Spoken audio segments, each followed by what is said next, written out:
Yuk, halo, selamat sore.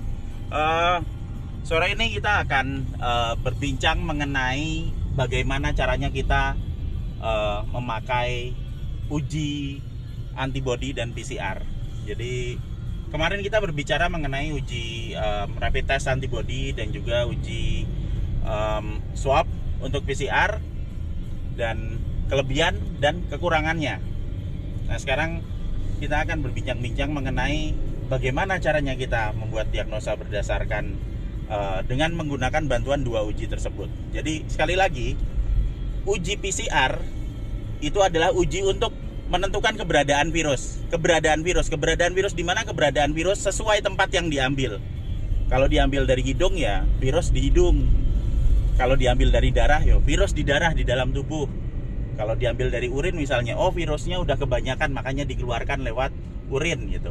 Jadi PCR itu memberikan keterangan keberadaan virus itu ada di mana. Dah, itu saja. Tidak memberikan keterangan yang lain. Tidak ngomong bahwa orang ini sakit, tidak ngomong bahwa orang ini sehat atau orang ini dalam kondisi apa, tidak. Hanya memberitahukan bahwa ada virusnya di situ. Dah, itu aja. Itu PCR. Nah, kemudian untuk rapid test antibody memberitahukan mengenai reaktif atau tidak. Maksud reaktif atau tidak itu apa? Reaktif, iya ada antibody yang keluar. Gimana caranya antibody itu keluar? Ya otomatis dia sudah pernah terinfeksi gitu loh. Dia terinfeksi dulu, antibody yang spesifik keluar gitu. Jadi yang harus diingat, PCR hanya menentukan keberadaan virus ya, tidak menunjukkan orang itu sakit, sama sekali tidak. Karena hanya menunjukkan keberadaan virus di lokasi tempat dia diambil.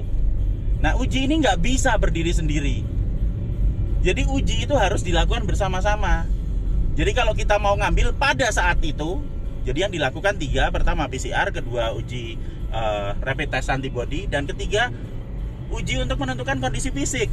Misalnya, ya kan, kita ambil uji swab, berarti kita ngambil keberadaan virus di hidung nih ya, di hidung gitu kan. Bisa positif, bisa negatif, ya kan. Kemudian ambil lagi dari darah, bisa reaktif, bisa tidak gitu. Kemudian kita cek juga apakah orang ini sakit atau tidak, kemudian sehat atau tidak. Yang jelas kalau dia bisa jalan dan dia bisa bergerak dengan sehat, ya dia sehat gitu loh. Nah, ketiganya harus dilakukan pada saat yang sama. Jadi nggak bisa kalau misalnya, karena itu hanya menunjukkan kondisi kita saat itu. Jadi misalnya kita dalam kondisi sehat, terus kita ambil swab di sini, ya kan? Misalnya swab di sini, ternyata swabnya negatif. Ya berarti sehat. Terus kita ambil rapid test antibody. Ternyata reaktif. Berarti apa? Badannya sehat. Tapi kenapa sehat? Karena antibodinya udah keluar. Makanya dia sehat. Karena rapid test antibody itu menunjukkan kekebalan. Nah, kemudian kita jalan lagi. Misal kita berkembang lagi misalnya. Kita ambil dari sini swab. Swabnya positif. Kemudian nanti kita ambil dari rapid test antibody-nya di sini juga positif misalnya. Nah, berarti apa? Nah, berarti dia sedang dalam kondisi terpapar. Nah, tinggal kita lihat aja, dia sehat apa sakit. Kalau dia sakit, berarti dia nggak bisa jalan. Berarti apa? Ya dia memang dalam kondisi sakit, terinfeksi. Tapi kalau dia tidak sakit, masih segar, cuma terpapar. Dan mungkin sudah paparan kedua karena dia sudah punya antibody. Berarti apa? Dia sehat, nggak masalah. Dia nggak nularin. Gitu loh. Jadi ini contoh sederhana seperti itu, bahwa uji swab, uji PCR, dan juga untuk mengecek kondisi fisik hanya bisa dilakukan pada hari itu saja. Kalau misalnya kita ngambil ngambil rapid testnya hari ini, reaktif, besok harus uji PCR, diambil lagi. Terus habis itu besok lagi uji tes kesehatan, karena dokternya karena satu dan lain hal nggak berani. Ini positif, nanti saya ketularan terus saya mati misalnya.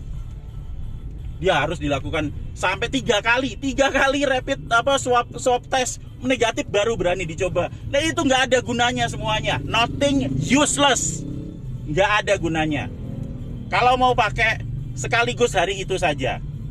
Pada saat dia di swab kondisi sakit, ya berarti dia sakit, berarti dia dirawat. Pada saat dia di swab mau hasilnya positif negatif, selama dia sehat, belum tentu dia sakit, baru terpapar, bukan terinfeksi. Dan itu nggak membahayakan gitu loh. Jadi bahkan ada beberapa sekarang, kayak misalnya ada orang yang kecelakaan tidak bisa dirawat karena swabnya masih positif, nanti takut ketularan. Ya nggak usah kerja, nggak usah bantuin orang yang sakit. pindah ke tempat lain aja, kerja di lab. Jangan jadi tenaga kesehatan. Karena yang dibutuhkan orang Indonesia saat ini adalah orang yang memang bisa membantu, bisa memberikan solusi, bukan nakut-nakutin, bukan nyembah PCR atau nyembah rapid test. Semua ditentukan berdasarkan kondisi fisik. Kita akan melakukan semuanya sesuai logika, bukan sesuai sembahan PCR, karena kita nyembah Tuhan, bukan PCR. Makasih, Indonesia sehat.